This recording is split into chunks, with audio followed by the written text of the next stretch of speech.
Around 12,000 years ago, in the Fertile Crescent, a group of hungry humans pushed seeds into the dirt on purpose. They had no idea that this one act would build cities, fuel wars, and reshape every square mile of the planet. But it would also bring plague, famine, and inequality. What nobody knew at the time was that farming would change what it meant to be human. How does someone go from roaming free across open grassland for 290,000 years to kneeling in the same muddy patch of soil every single day? That question sits at the center of one of the biggest puzzles in human history. And it gets stranger the more you look at it. Because for the vast majority of our existence as a species, farming did not exist. Homo sapiens appeared roughly 300,000 years ago in Africa. And for almost all of that time, every human alive survived the same way. They hunted animals, they gathered wild plants, they fished rivers and coastlines. They lived in small, mobile bands of 20 to 50 people, following the herds, tracking the seasons, and moving on when the local food supply thinned out. There were no fields to tend, no fences marking property, no landlords collecting rent, just the open world and whatever it offered that day. And by almost every measure we can find in the bones and campsites they left behind, they were doing just fine. Studies of modern hunter-gatherer groups like the San people of the Kalahari Desert in southern Africa and the Hadza of the Tanzanian savanna, combined with analysis of ancient skeletal remains, tell us something that feels counterintuitive. These people were healthy. Their diets included dozens of different food sources across the seasons: wild game, fish, tubers and roots, leafy plants, nuts, berries, honey, insects, and shellfish. That variety gave them a wider nutritional profile than most people alive today. They were taller than the early farmers who came after them, sometimes significantly. Their teeth were in better shape because they were not grinding down starchy grain porridge 3 times a day. Their bones showed fewer signs of repetitive stress injuries or chronic malnutrition, and they worked less. That is the detail that really gets people. Anthropological research consistently shows that hunter-gatherers spent roughly 4 to 6 hours a day on food-related activities: hunting, gathering, processing, cooking. The rest of the day was leisure, socializing around the fire, telling stories, making tools, playing with their kids, and sleeping. Compare that to a Neolithic farmer hauling water, pulling weeds, grinding grain, mending fences, and breaking their back in a wheat field from sunrise to long past sunset. And the question gets even sharper. If the old way of living was healthier, more varied, less labor-intensive, and more free, why on earth would anyone voluntarily switch to farming? The answer might not be a choice at all. It might be a catastrophe. Around 13,000 years ago, as the last ice age was winding down and the world was warming, a culture emerged in the eastern Mediterranean that came remarkably close to having the best of both worlds. Archaeologists call them the Natufians. They lived in the Levant, the region covering modern-day Israel, Palestine, Jordan, and parts of Lebanon and Syria. The Natufians built semi-permanent stone villages with circular houses partly dug into the ground. They stored wild grains in underground pits lined with plaster. They carved tools from flint and bone.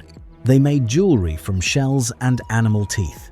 They created some of the earliest known cemeteries, burying their dead with care beneath the floors of their homes, which tells us they stayed in one place long enough to build not just houses, but a sense of belonging to a specific patch of land. The Natufians were not farmers. They harvested wild wheat and wild barley using small sickles made from sharpened flint blades set into bone handles, but they did not plant anything. They were essentially the last great hunter-gatherers of the Near East, living proof that you could settle into a comfortable, stable life without ever learning to farm. The wild landscape around them was generous enough that they did not need to. For several centuries, it worked beautifully, and then the climate collapsed. About 12,800 years ago, global temperatures suddenly reversed direction in an event scientists call the Younger Dryas. Nobody fully understands what triggered it. One theory points to a massive influx of glacial meltwater into the North Atlantic, disrupting ocean currents. Whatever the cause, the effects were devastating. In the span of just a few decades, temperatures in parts of the northern hemisphere dropped by as much as 10 degrees Celsius. Forests shrank, grasslands dried out, rainfall patterns shifted violently. The wild cereal grasses and nut-bearing trees that the Natufians had depended on for generations started disappearing from the hillsides of the Levant. The animal herds they hunted thinned out or migrated to areas too far to follow. The comfortable, settled life they had built was collapsing around them. And they could not just pack up and leave the way their roaming ancestors had, because there were too many of them living in one place, and the food was vanishing everywhere at once. This is where the story takes a turn nobody expected. Instead of scattering back into small nomadic bands, some of these Natufian communities tried something that had never been attempted before. They took the seeds of the wild grains they had been collecting for centuries and started deliberately planting them in prepared ground near their villages. Not because they had some grand plan for the future of humanity, not because a genius farmer had a vision, but because they were hungry, the wild food was failing, and they needed to eat. It was survival instinct dressed up as innovation, and it worked just well enough to keep people alive through the cold years. The Younger Dryas lasted roughly 1,200 years, and by the time temperatures began climbing again around 11,700 years ago, something fundamental had shifted. The communities that had started planting seeds out of desperation had spent enough generations doing it that the practice had become normal. The wild grains they had been cultivating had already begun to change, responding to the selective pressure of human harvesting. The cultural knowledge of how to plant, tend, and store crops had been passed down from parent to child. Farming was no longer an emergency measure. It was becoming a way of life.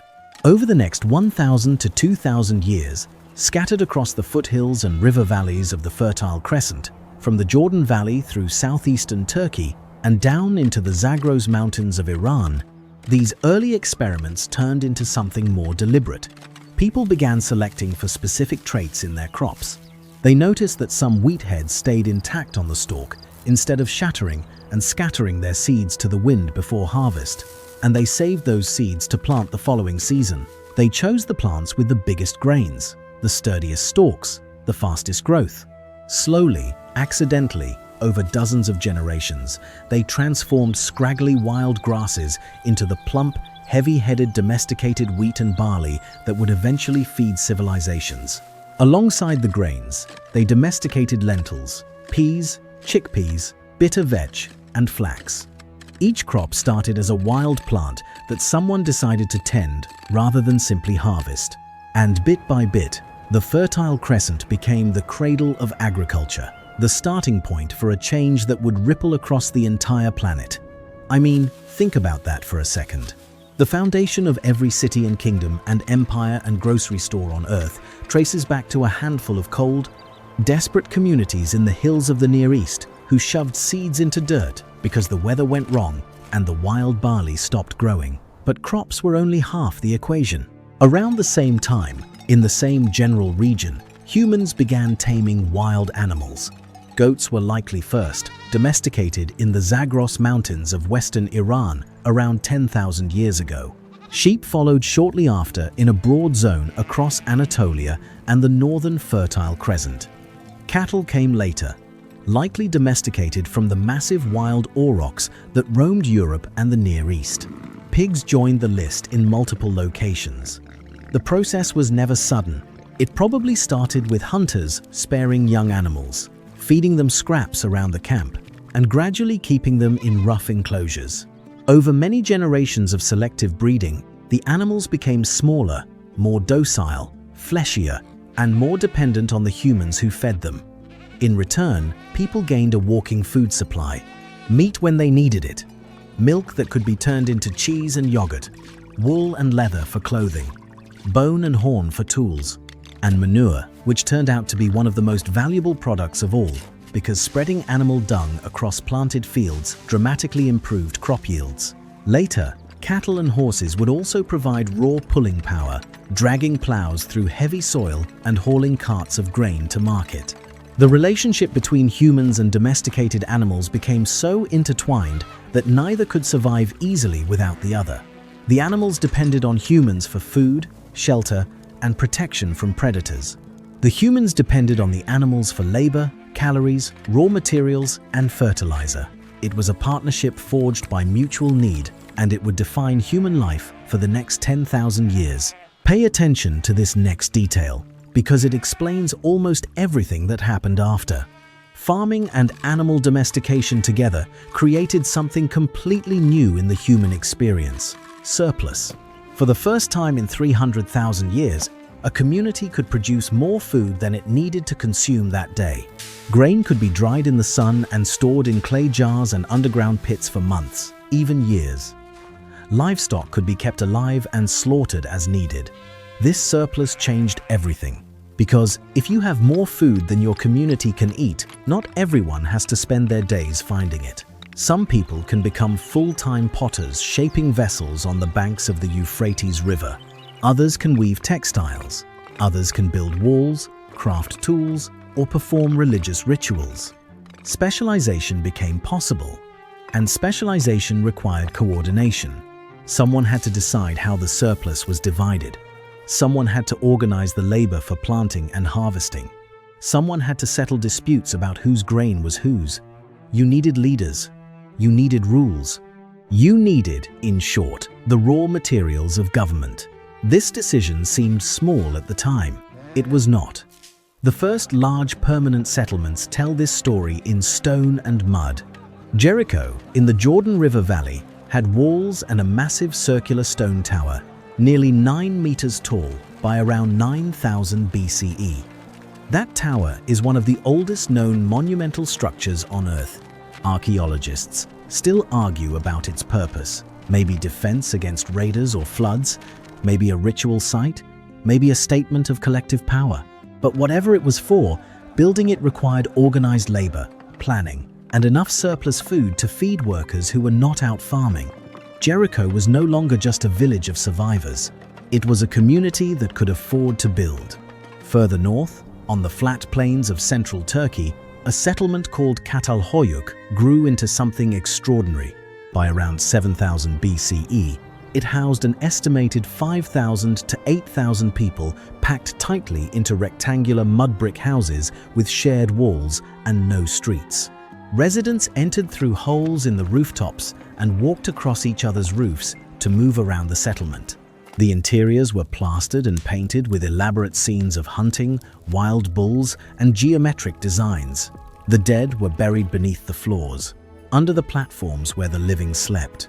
Catalhoyuk appears to have had no central palace, no king, no obvious ruling class. Houses were roughly the same size. Burials showed no dramatic differences in grave goods. Diet analysis from skeletal remains suggests people ate similar foods regardless of where in the settlement they lived. It was dense, communal, and remarkably egalitarian in its early centuries. But it was also a place where the pressures of settled agricultural life were already building. Overcrowding, waste disposal, and contagious disease were constant problems in a community where thousands of people and their livestock lived shoulder to shoulder. Archaeological analysis of Catalhoyuk skeletons reveals high rates of infection, dental disease, and head injuries from what appear to be interpersonal conflicts. Living that close together, it turns out, creates tension that small foraging bands never had to deal with. And this is where the dark side of the farming revolution becomes impossible to ignore. If you are wondering how growing your own food could possibly be bad for your health, so is everyone else when they first encounter the evidence. But the skeletal record is overwhelming. When paleopathologists compare the bones of pre-agricultural hunter-gatherers with those of the first farming communities in the same geographic regions, the farmers are consistently worse off. They were shorter, sometimes by as much as 5 inches over just a few generations. Their teeth were riddled with cavities and abscesses from the constant consumption of sticky, starchy grain porridge. Their bones showed signs of iron deficiency anemia caused by a narrow diet, missing the variety of micronutrients that wild foods had provided for free. Their joints showed stress fractures and degenerative wear from repetitive farm labor, grinding grain on stone querns for hours every day, hauling clay pots of water from rivers and wells, and hoeing the same fields season after season.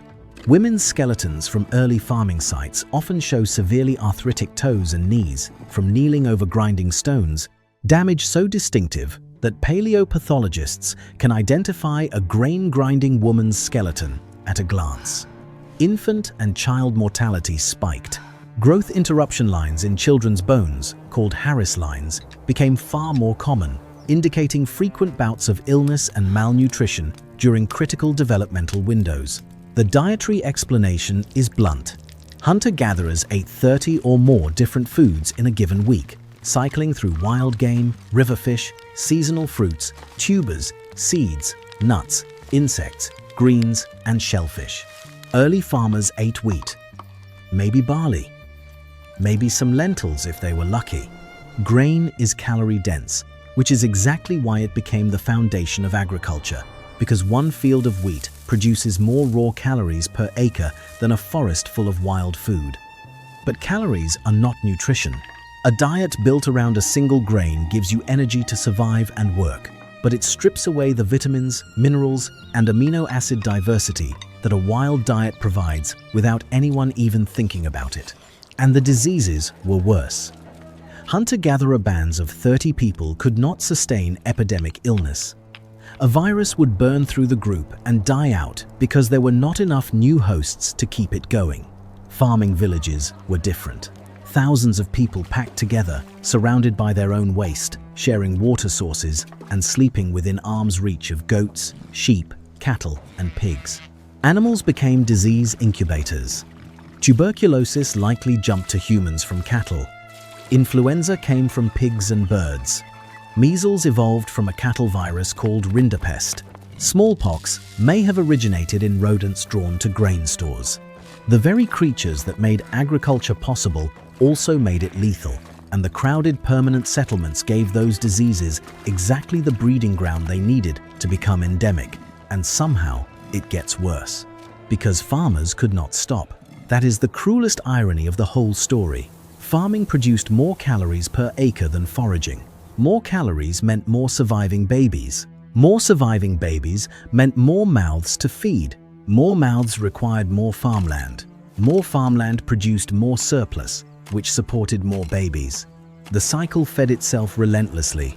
A farming village that started with 50 people could grow to 500 within a handful of generations. 500 people need a lot of wheat. A lot of wheat needs a lot of cleared land. Cleared land means the forest and wild grassland that once provided foraged food is gone. And within just a few centuries, farming communities had swollen far beyond what the surrounding wild landscape could possibly support through hunting and gathering alone. Even if every single person in the village wanted to go back to foraging, there were not enough wild calories in the landscape to feed a fraction of them.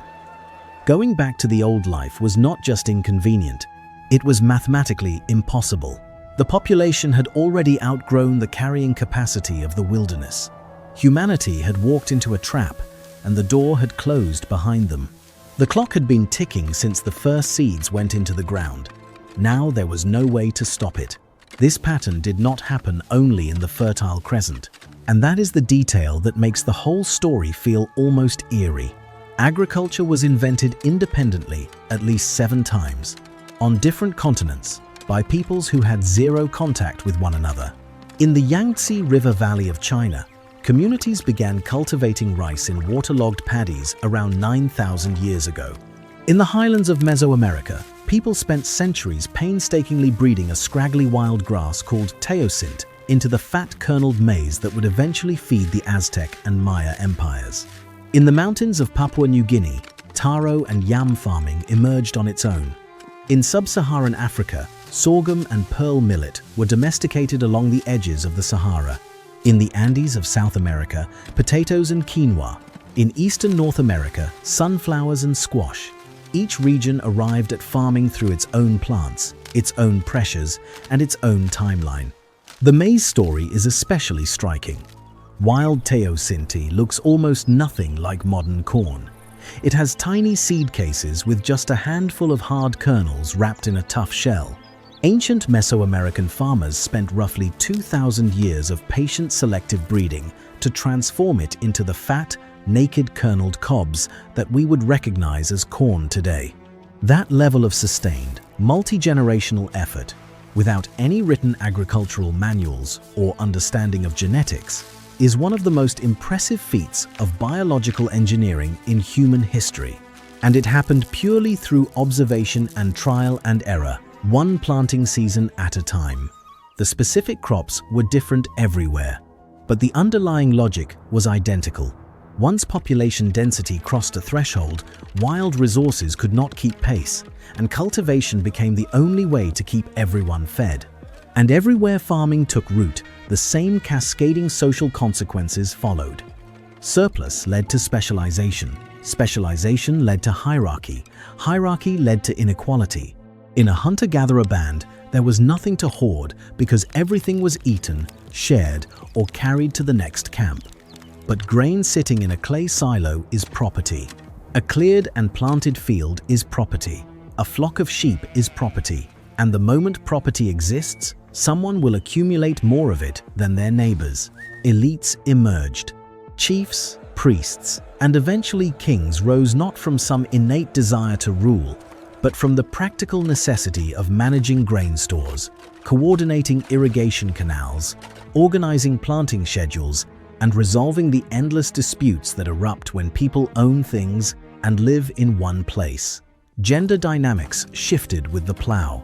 In foraging societies, women typically contributed half or more of the total caloric intake through gathering, which gave them substantial economic leverage and social standing.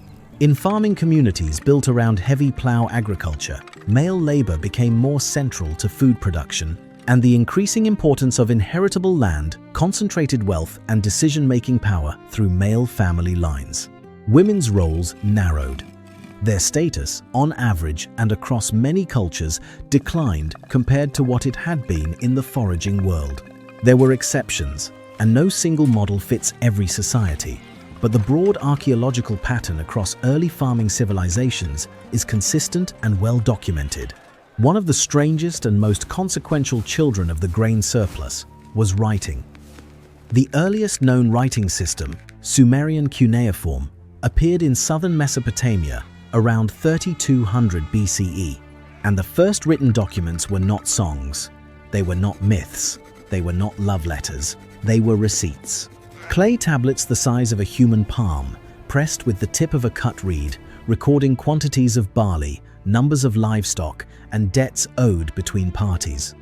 Writing was not born from poetry or philosophy, it was born from bookkeeping. Invented because the grain surplus had become too large and too complicated for any single person to track in their memory. Every piece of literature ever written, from the Epic of Gilgamesh to the text on your screen right now, descends from a Sumerian accountant trying to keep track of someone's wheat. And writing was not the only technology born from surplus management. Mathematics emerged from the need to calculate field areas, predict harvests, and divide shares. Calendars were developed to track planting and harvesting seasons. Weights and measures were standardized so grain could be traded fairly between distant communities. Each of these innovations was a direct response to the complexity that farming had created, problems that simply did not exist when humans carried everything they owned on their backs and moved every few weeks. By 4000 BCE, the full consequences of that original decision to plant seeds were visible across the ancient world. Farming villages had grown into towns. Towns had expanded into walled cities with thousands of inhabitants.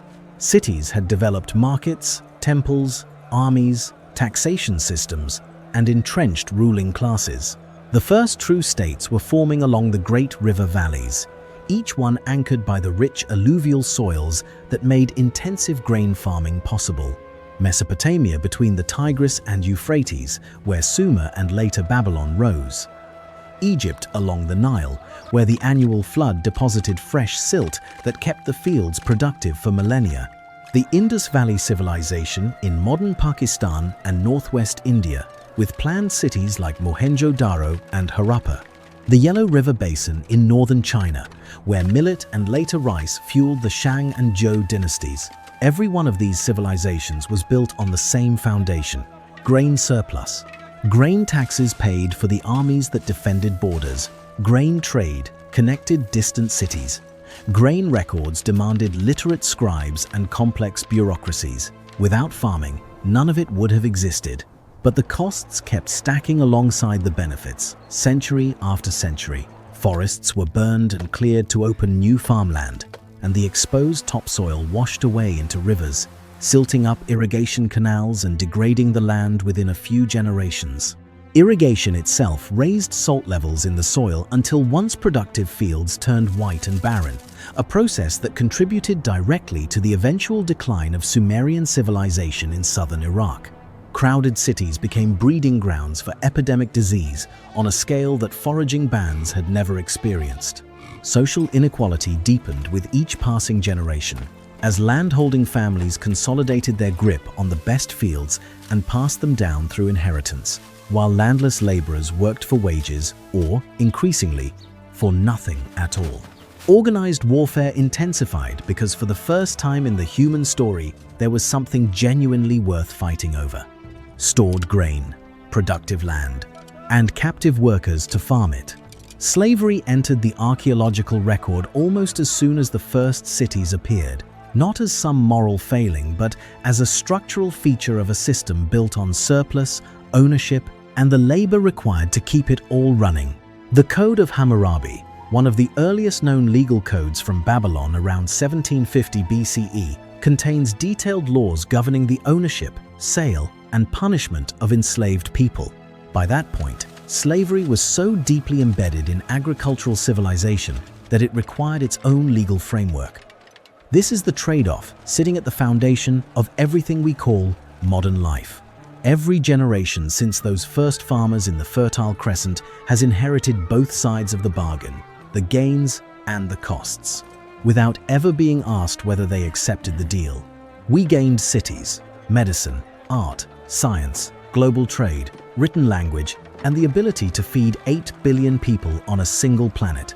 We paid for it with freedom, health, equality, leisure, and a relationship with the natural world that our ancestors maintained for 250,000 years without giving it a second thought. And the strange part is that the decision was never really made by anyone. It accumulated, one hungry season after another, until going back was no longer possible. The hunter-gatherer worked 4 hours a day and ate 30 different foods. The early farmer worked 12 hours and ate 3. The forager had no boss, no landlord, no taxes, and no debt. The farmer had all 4 before the 3rd generation was born. Those first seeds in the Fertile Crescent grew into everything around you right now. The walls, the roads, the language you are thinking in, the food in your kitchen. All of it traces back to a group of desperate, hungry people who stuck wild grain into the dirt because the climate turned cold and the easy life was over. They were not visionaries. They were survivors. And the world they accidentally built is the only one any of us have ever known. If this changed how you think about where civilization actually comes from, hit subscribe and drop a comment with the part that surprised you most. More deep dives like this are on the way every week.